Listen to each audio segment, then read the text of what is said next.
Assalamualaikum warahmatullahi wabarakatuh. Apa kabar semuanya? Semoga baik dan sehat. Ketemu lagi dengan Osin Mapila Channel. Oke teman-teman, masih di seputaran Indodax. Banyak pertanyaan yang menanyakan, mungkin masih pemula ya, time frame itu apa? 1 menit, 15 menit, 1 jam, 1 hari, dan gunanya untuk apa kalau di trading. Nah, ini untuk pemula yang pusing ngelihat candlestick ya. Nah, ini langsung aja aku tunjukin di sini, misalkan contoh ya. Aku melihat time frame-nya XRP, ini contoh. Nah, di sini teman-teman, yang dinamakan time frame itu apa? Time frame itu ini. Ini yang namanya time frame ya. Ini ada 15 menit, 1 jam, 1 hari, 1 minggu, 1 bulan. Nah, di sini juga ada line 1 menit, 5 menit, 4 jam, 3 hari. Nah, di sini kalau line itu cuma kayak gini bentuknya. Bentuknya kayak gini ya, line. Nah, di sini terlihat ya 1 menit, 5 menit, 15 menit. Nah, ini aku melihatnya yang aku set yaitu di 15 menit, 1 jam, 1 hari, 1 bulan, 1 minggu ya. Nah, teman-teman bisa ngecek juga di 1 menit, 5 menit, 4 jam. Kalau untuk scalping, nah ini gunanya untuk apa? Nah, aku jelasin ya. Ini kalau tradingku seperti ini. Kenapa aku selalu menggunakan time frame? Jadi, aku kalau mau scalping itu aku melihatnya di time frame. Contoh, kita scalping, pasti kita ngelihatnya di misalkan 15 menit. 1 menitnya seperti apa, 5 menitnya seperti apa. Nah, 1 jamnya seperti apa. Nah, di situ kita bisa pasang posisi atau kita bisa membuka beli dengan harga serendah mungkin. Larinya kemana? Pergerakan dari candlestick itu sendiri. Oke, contoh kita lihat di 1 menit ya. Ini gini. Ini kalau ini ya. Nah, di sini normal. Nah, oke. Ini kalau ngelihatnya di 15 menit. Melihat di 15 menit itu seperti ini ya. Bentuk candlesticknya. Nah, di 15 menit naik turun, naik turun, naik turun, naik. Kemungkinan ini akan naik ke 37 lagi. Oke, ini kan di 15 menit ya. Di 1 jamnya apakah masih akan naik?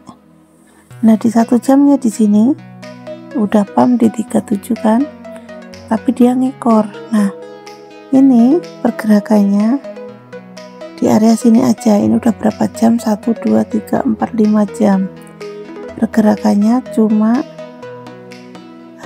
di harga 36, 35, 36 aja ya, 36, 400, 500 kayak gitu. Tapi volumenya naik. Kenapa bisa dibilang volume naik?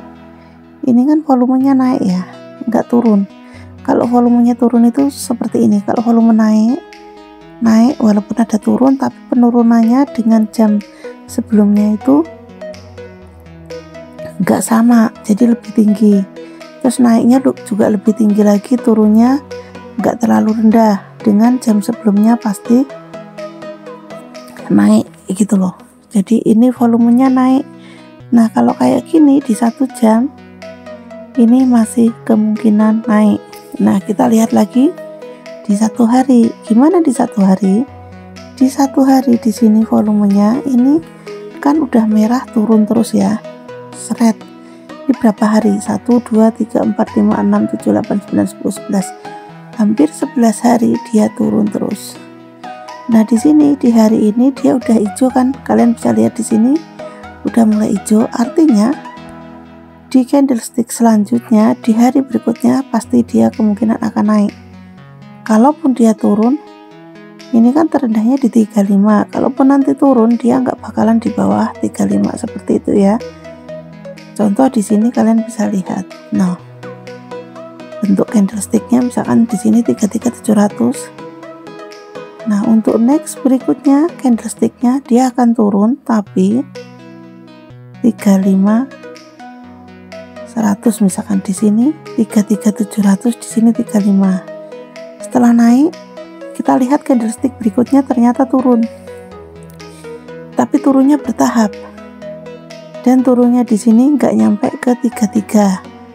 Artinya ini volumenya masih naik, cuman ini pergerakannya biasanya kalau habis pump dia itu pergerakannya di area situ-situ aja. Nanti setelah itu dia kembali pump lagi gitu. Terus ini turun, tapi turunnya berapa? Terendahnya di 34.400. Nah di sini kan 33 ya, jadi dia tidak mengikuti di harga 33 atau 32.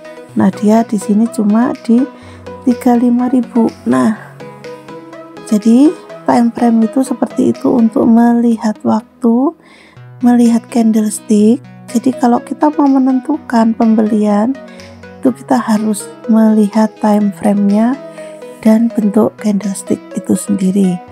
Sebenarnya setiap candlestick bentuknya seperti apa itu namanya beda-beda, cuman kadang-kadang kalau dijelasin satu persatu itu malah bikin puyeng. Kalau pemula pusing, malah nggak jadi trading, yang ada males. Nah di sini 1 minggu ya, kalau di 1 minggu itu kan perhitungannya 1 minggu baru ganti candlestick. Jadi setiap satu candlestick ini 1 minggu ya. Contoh di sini, ini yang hijau, nah ini berapa? 1, 2, 3, 4. Setiap kenaikan candlestick atau penurunan itu 4 atau 3, tergantung volumenya itu kemana. Nah ini di sini 4 candlestick terus dia turun, tapi karena dia volumenya naik, turunnya itu enggak seberapa. Bayangkan yang tadinya harga 6.400 langsung ke 50.000. Nah tapi dia volumenya naik. Setelah naik mentok di 55.300 dia turun, dan turunnya di sini itu 30, tapi di sini ternyata 27. Artinya kalau begini, ini volumenya di mingguan itu turun. Tapi kalau kalian ngelihat itu kan per 1 minggu per 1 candlestick ya. Jadi kalau habis dari 1 hari, kalau ini kan per hari. Nah kalau ini kan per jam. Jadi setiap candlestick ini 1 jam sekali ganti, 1 jam ganti. Nah kalau 1 hari ya 1 hari. Di 1 hari kemungkinan masih akan naik.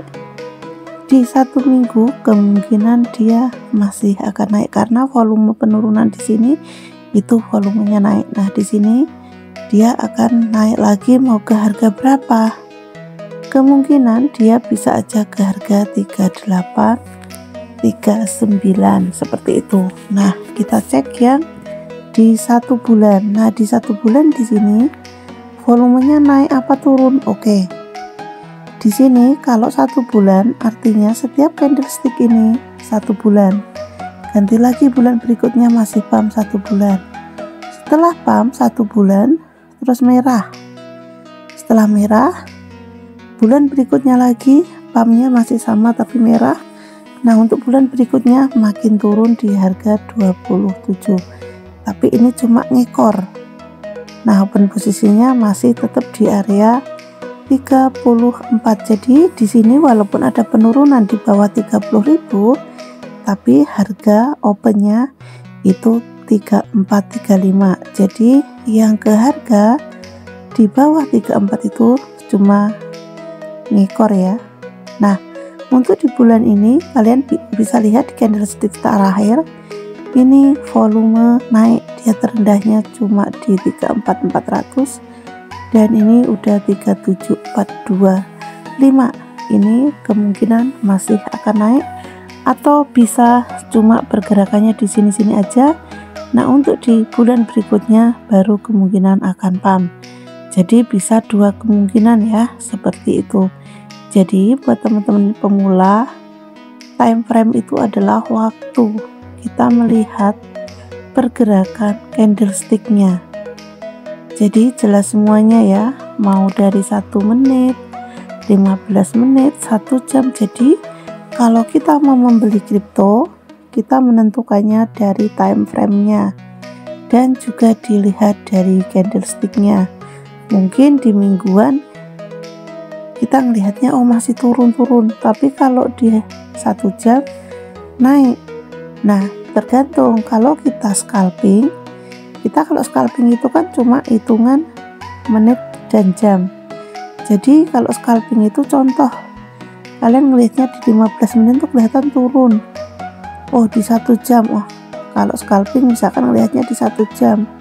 Aku mau beli nih di harga misalkan 34.000, mau tak jual ke 37 atau 36. Ya udah seperti itu.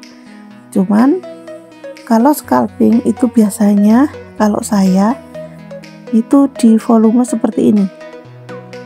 Jadi ini kan habis naik 3 nih, terus turun. Nah, pas penurunan ini yang merah ini di sini, kita open posisi. Kita tunggu dulu. Di penurunan yang ketiga, kita lihat berapa terendahnya, 34.900. Nah, di sini ini kan 34.900 ya. Open posisinya. Jadi di sini 34.900 kita bisa open. Nah, setelah itu kita lihat naik 1 candlestick, 2 candlestick, ketiga candlestick, kira-kira berapa naiknya nih? Misalkan 35. Ya udah kita jual di 35, tapi kita ngelihatnya di 1 hari. Oh, kira-kira masih mau naik ke berapa nih? Jadi kalau ininya cepet, ya udah 1 hari kita bisa trading 3 kali. Contoh di sini misalkan kita beli, tapi saya sarankan kalau kalian scalping, kalian ambil yang volumenya seperti ini. Volume naik, bukan volume turun. Kalau kalian scalping volume turun, maka kalian akan nyantol, terkecuali kalian main di futur. Kalau di future itu kan kita mau turun mau naik kita bisa trading semuanya ya. Tapi kalau di spot kita hanya bisa naik doang, nggak bisa kita open posisi di turun. Jadi sehari maksimal kalau kalian mau scalping itu 3 kali, misalkan di sini, di sini, dan di sini. Sudah, selebihnya itu jangan trading lagi. Oke, jadi itu tadi penjelasan time frame untuk pemula yang belum paham ya. Semoga videonya bermanfaat, dan buat teman-teman yang masih baru gabung di channel aku, jangan lupa subscribe, dan kalau mau request dibikinin video apa, kalian bisa komen di bawah ya. Oke, see you next time. Wassalamualaikum warahmatullahi wabarakatuh.